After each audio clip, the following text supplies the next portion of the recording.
Selanjutnya kita teruskan untuk muskulus pengunyahan atau muskuli masticatori, otot-otot pengunyahan, seperti itu. Sebelumnya kita lihat dulu nih satu ilustrasi yang menunjukkan proses pengunyahan. Nah, ini ada otot-otot yang bekerja di sini ya. Yang besar ini musculus temporalis ya. Ini musculus temporalis yang terletak pada regio temporal. Lalu ada muskulus yang sangat jelas ketika kita pijat ya, ada di sebelah lateral dari ramus mandibula kita ini. Ini adalah musculus massetericus. Nah, musculus masseter ini ada dua pas, ini yang superficial, yang profunda. Lalu ada lagi musculus pterygoideus. Nah, yang tampak ini adalah musculus pterygoideus medialis, itu. Nah, ini adalah ilustrasi dari pengunyahan.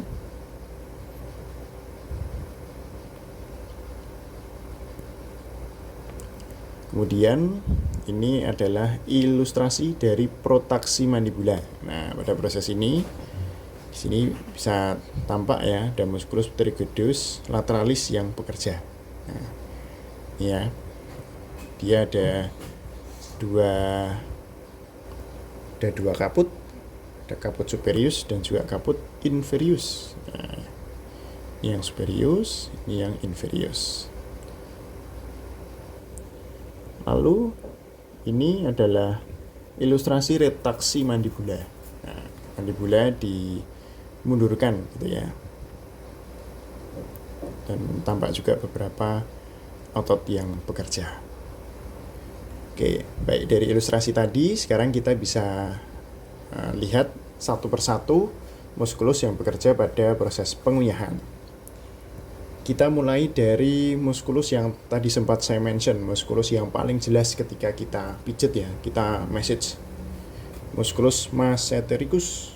Nah, ini adalah musculus masseter. Nah, ini musculus masseter. Musculus masseter ini terdiri dari dua pars ya. Ada yang superficial, pars superficialis. Lalu ada yang pars profunda. Nah, pars superficial ini memiliki origo pada aponeurosis tendon, processus zygomaticus maxilla. Nah, processus zygomaticus maxilla sendiri ada di sekitar sini. Ya, nah berarti di situ ada tendonnya yang di gambar ini tidak tampak. Pars superficialis juga berorigo pada 2/3 anterior margo inferior arcus zygomaticus. Nah, ini ya. Ini origonya. Sedangkan insersionya pada tuberositas masseterica dan angulus mandibula, sehingga insersionya ada di sekitar sini. Nah, kita ingat-ingat lagi, origo itu kan asal ya, origo itu asal. Dan dia selalu diam. Sedangkan insersio ya merupakan insersi atau tujuannya. Nah, dan dia di sini yang bergerak seperti itu. Nah, karena origo ini diam, maka dia berfungsi sebagai tumpuan ya. Dia berfungsi sebagai tumpuan sehingga ketika ototnya kontraksi, pergerakan akan terjadi dari insersio ke origo seperti itu. Karena origo akan tetap diam ketika ototnya berkontraksi. Sehingga dari sini dapat kita simpulkan muskulus ini, muskulus masseter, pergerakannya akan ke arah sana ketika terjadi kontraksi,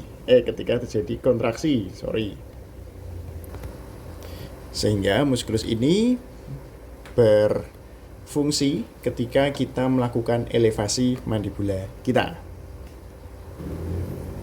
Nah, dari sini kita juga bisa melihat, nah, dia tadi memiliki origo di sekitar sini, insersionya di sekitar sini, sehingga nanti ketika otot ini berkontraksi, maka pergerakannya akan mengarah ke arah sana, ke arah yang lebih superior seperti itu. Nah, maka gerakannya akan menjadi seperti itu. Nah, ini kontraksi, maka gerakannya akan ke arah atas sana. Nah, Ini relaksasi. Nah, ketika kontraksi akan ke atas sana. Seperti itu ya. Semoga bisa dipahami. Selanjutnya adalah pars profunda.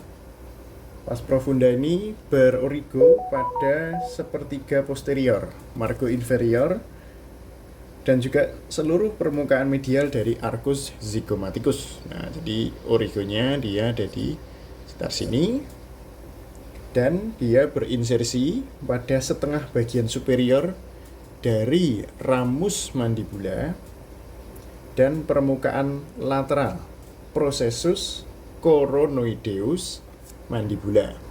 Nah, sehingga bisa kita tentukan insersionya kurang lebih ya ada di daerah yang lebih inferior dari origonya, seperti itu.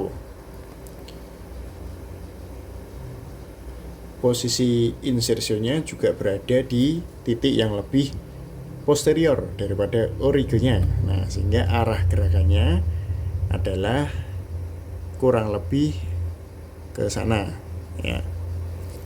Jadi seperti agak ke depan seperti itu. Nah, sehingga dari origo insersio itu kita bisa menjelaskan bahwa pars profunda dari musculus masseter ini bekerja pada retaksi mandibula. Nah, jadi musculus ini memiliki origo di sekitar sini, insersio di sekitar sini, sehingga gerakannya akan ke sana.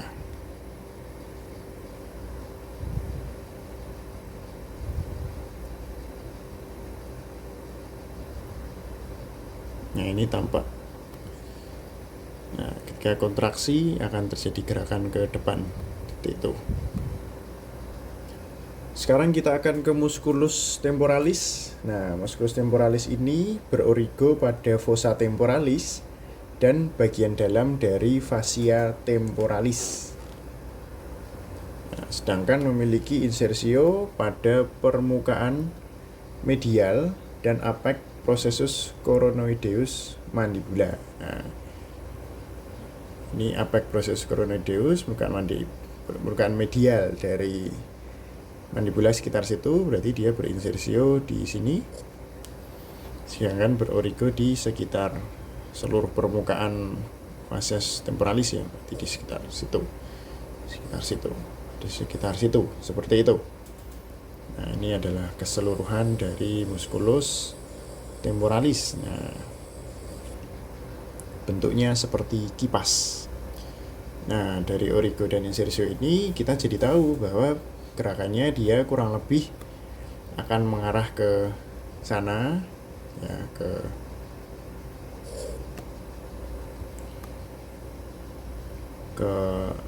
arah sana, ke arah atas ya, ke arah superior, dan juga ke arah posterior, seperti itu.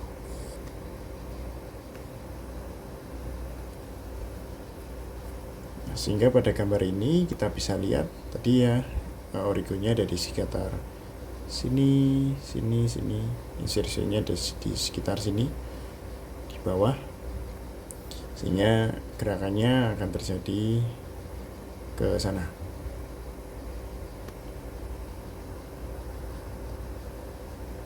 Nah, ketika kontraksi dapat menyebabkan mandibula retaksi, tertarik ke posterior.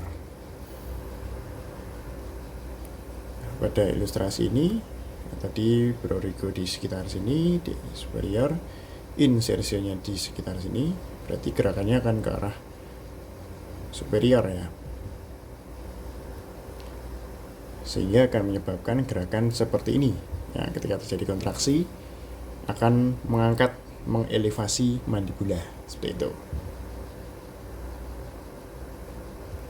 Oke, selanjutnya lanjut ke musculus pterygoideus. Nah, kita akan bahas dulu musculus pterygoideus lateralis.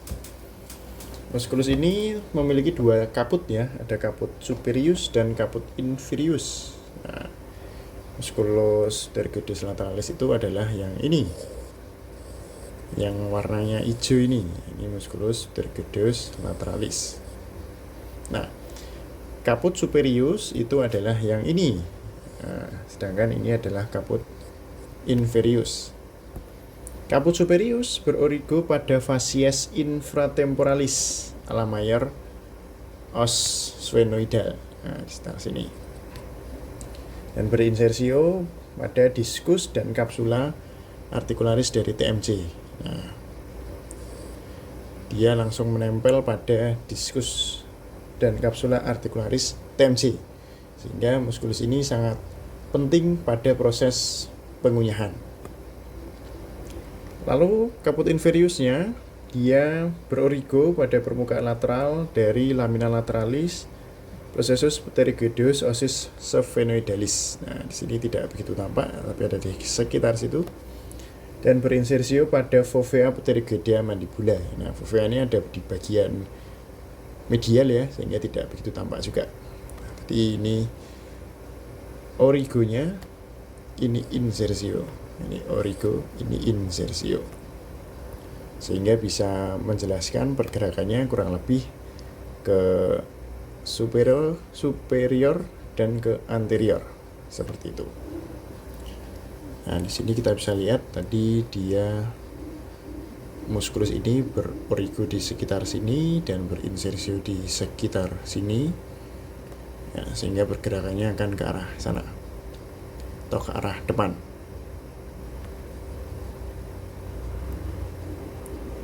Nah, tampak ketika berkontraksi akan menyebabkan mandibula protraksi. Nah, di sini dapat juga dilihat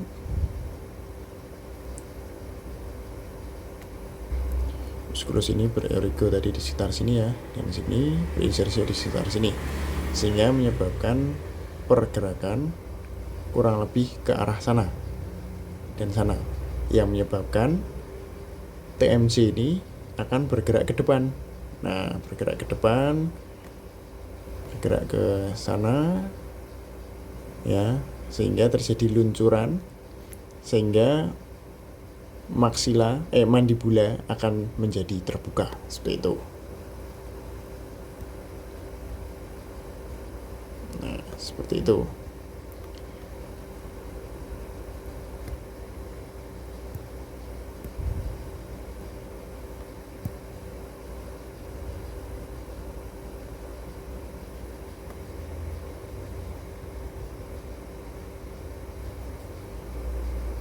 Di sini tampak ya,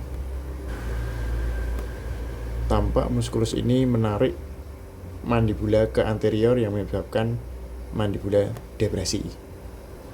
Selanjutnya kita akan ke musculus pterygoideus medialis. Nah, muskulus ini memiliki dua kaput, kaput profunda dan kaput superficial. Nah, pada gambar ini sebenarnya agak sulit diidentifikasi mana yang profunda, mana yang superficial. Yang pasti pada kaput profunda dia berorigo pada permukaan medial dari lamina lateralis, processus pterygoideus osis sphenoidalis, dan processus pyramidalis osis palatinus. Sedangkan yang kaput superficialis berorigo pada tuber maxilla dan processus pyramidalis osis palatinus. Nah, sehingga origonya ada di sekitar sini semuanya. Insersionya ada di tuberositas pterygoidea di sekitar sini ya, ada tuberositas pterygoidea dan meluas ke angus mandibula bergabung dengan masseter, sehingga insersionya di sekitar sini, gerakannya nanti akan ke arah sana seperti itu. Nah, tadi berorigonya ada di sekitar sini ya, insersionya ada di sekitar sini, sehingga gerakannya akan ke arah sana. Nah, tampak ya ketika kontraksi akan bergerak ke arah sana, sehingga menyebabkan elevasi dari mandibula. Mandibula akan mengatup terangkat ke atas, beroklusi.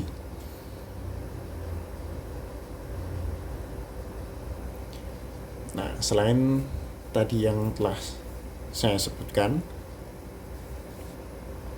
ada beberapa muskulus lain yang juga berkaitan dengan pergerakan TMC. Hanya saja yang tadi saya sebutkan di awal adalah muskulus yang berkaitan dengan mastikasi. Nah, pada tabel ini yang ada di buku